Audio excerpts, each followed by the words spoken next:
can't stress enough the importance to you deer hunters and for wildlife, how important having permanent water is in your property. You know, even if he's charging $200 an hour on the big machine here, you can get an excavator to come in and make a permanent watering hole. I guarantee you it will be money well spent. Now this is due north right here. We're gonna push these cedars back about 10 to 15 yards, and then the watering hole is gonna go right down in there. Now he's working on the watering hole, which is gonna be a pond. Looking at the size of it, I mean, that's a big dozer there. That watering hole is gonna be probably 30 foot across. This will be fantastic, and it's tucked in as far as we could get it into the shade there to get it shaded for as much of the day as possible, because I know they like them better when they're shaded. Very nice, Jim. Finishing touches on the pond. Oh, Jim, he's used to building farm ponds and not just a scrape watering hole, so this will be a farm pond basically. But once she's full, it ought to hold water year round. Hey guys, Capper here, and welcome back to a new land management project.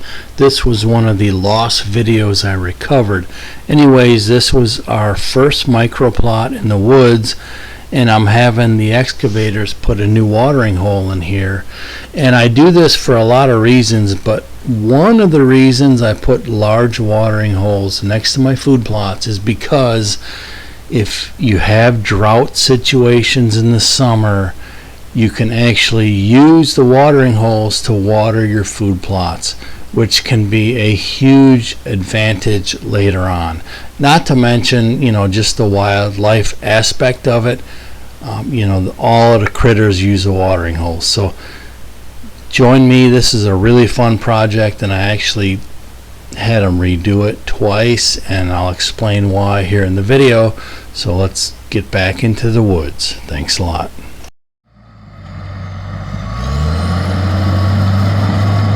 Finishing touches.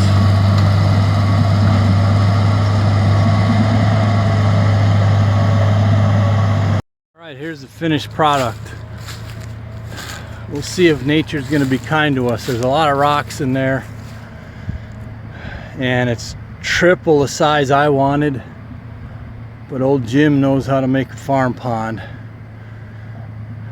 So my food plot shrunk by a quarter. But if it fills up, it'll definitely be a year-round water source, and then I'll have a kind of a horseshoe-shaped food plot up there, and then down here where I'm standing.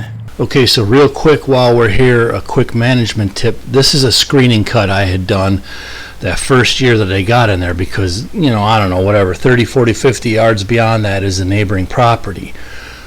So let me fast forward real quick to this year to see how that screening cut turned out. Suit going on. We're going to check a few stands for the boys.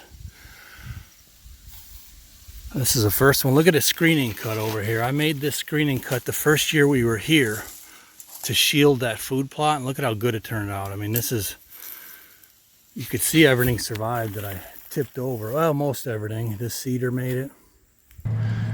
And then right down here to the bottom part right next to the ridge. I'll keep you posted. It's supposed to get rain tonight. We'll see what it looks like. Well, I definitely picked the right spot for the pond in this new food plot. Sucky part is I'm going to have them change it with the big excavator here soon.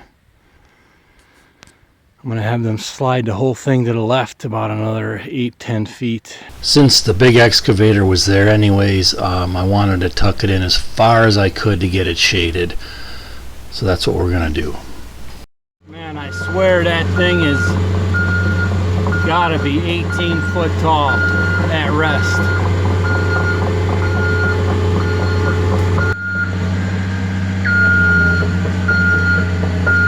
A little too slick, she's sliding downhill.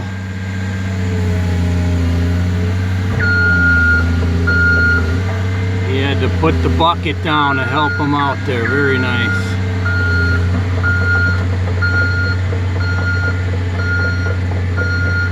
he got started right away.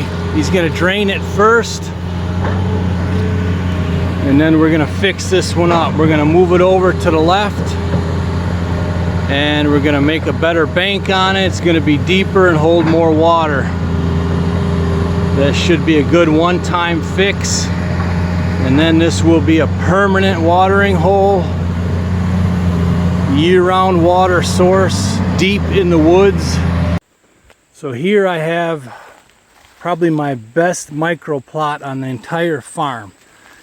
And it's taken some heavy browse, which is a good sign. We're starting to finally get some more deer here, but it's still holding up well. Of course, right next to one of my beautiful creations here. Just seeded that down about 8-10 days ago. There we go, he's cutting the water out. Boom, the levee breaks.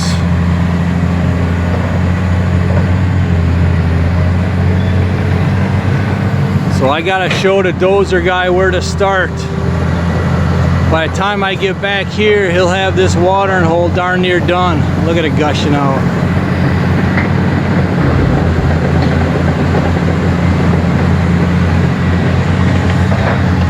Alright, and there goes my dozer. I gotta show him where to start. And I got the watering hole right here. It's a powerful combination. But I had a little bit of brushy stuff here on this edge. It was kind of like these weeds, but I knew it was decent dirt. So you could see that I sprayed it and prepped it. Down here over by the path in, I had a little bit of extra space here. And this edge right here, right next to the pond there, which basically is a four-wheeler path for me. Wow, look at that water draining out.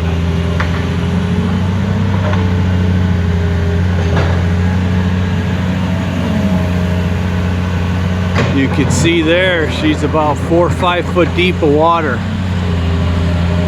Or at least it was. Alright, I gotta go show the dozer operator where to start. Got the dozer started. It's literally only been 17 going on 18 minutes I've been gone. And this is the boss operating the big one on that little pond. I'll show you how far he's gotten in 17, 18 minutes. Wow. All right, he's hit rock. Hard pan, I hear it scraping.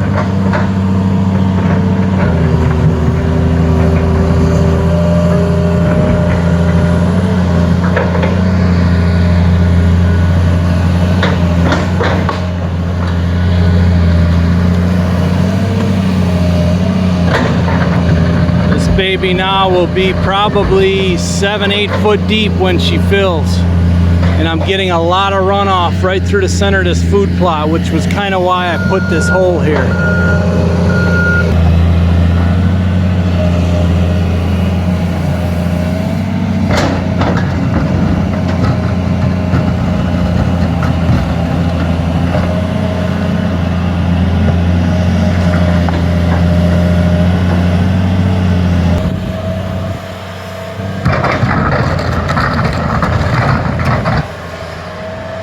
Man, it sounds like he hit just solid flat rock. And he had told me you gotta dig down to find that. And then I'm thinking he's gonna put some clay over top of that again. We'll see.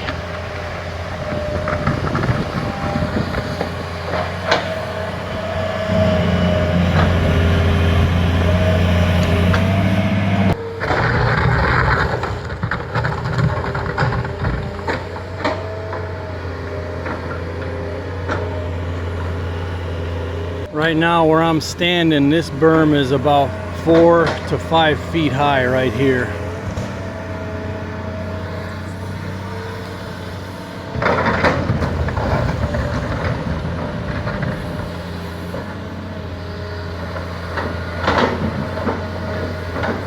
It's a real fine science learning which clay, which dirt material to leave, which stuff to push out. And I'm learning from guys like Morris. Right, the master excavator told me that it's limestone under there, or sandstone. See, I forgot already. So it won't leak. It's limestone because it lays flat this way, so that won't leak. He said if you hit sandstone, which cracks up and down, he said forget it, you'll never hold water. And he's been doing this for 4 decades, so pretty sure he knows what he's talking about. He's gonna beef up this berm right here just a little more so I can drive on it and plant some trees on it to try and shade this thing.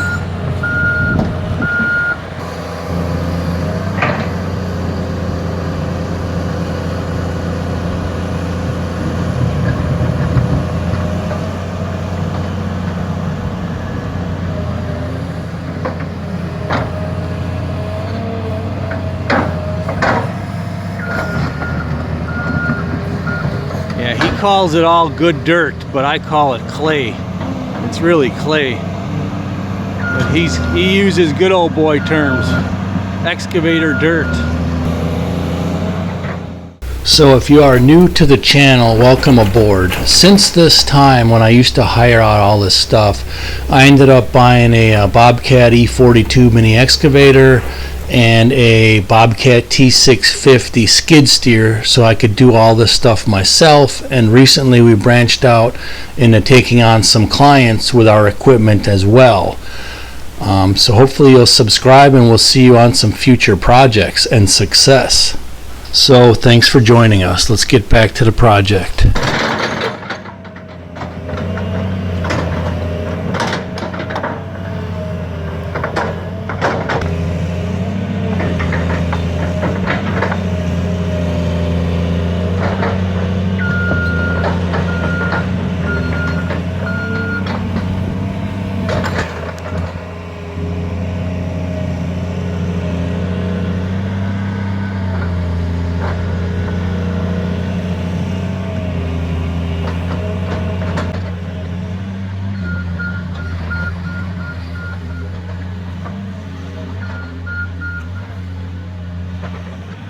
Yeah, old Morris, he's definitely overkill because he don't like him to leak. That wall is like 20 foot thick. All right, there's the final shaping, and it's 1:23 now. He started at 12:45-ish. So 45-minute watering hole.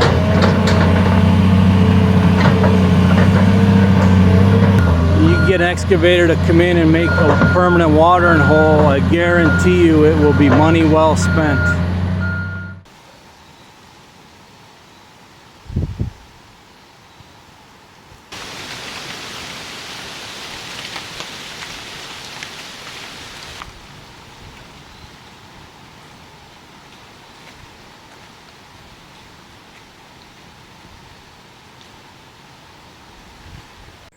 And here you could see I bush hogged an opening, made them a little ramp there to grab water, make it a little better for them because strategically right now I'm well within range of one of my bow stands.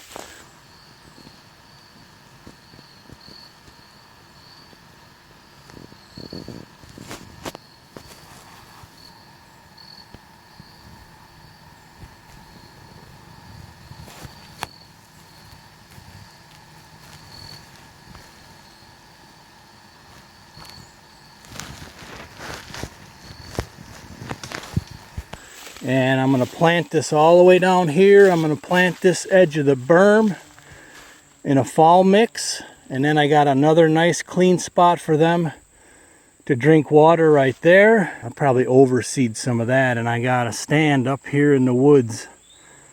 So this is a beautiful setup, but it's going to get even better here in the next hour or so.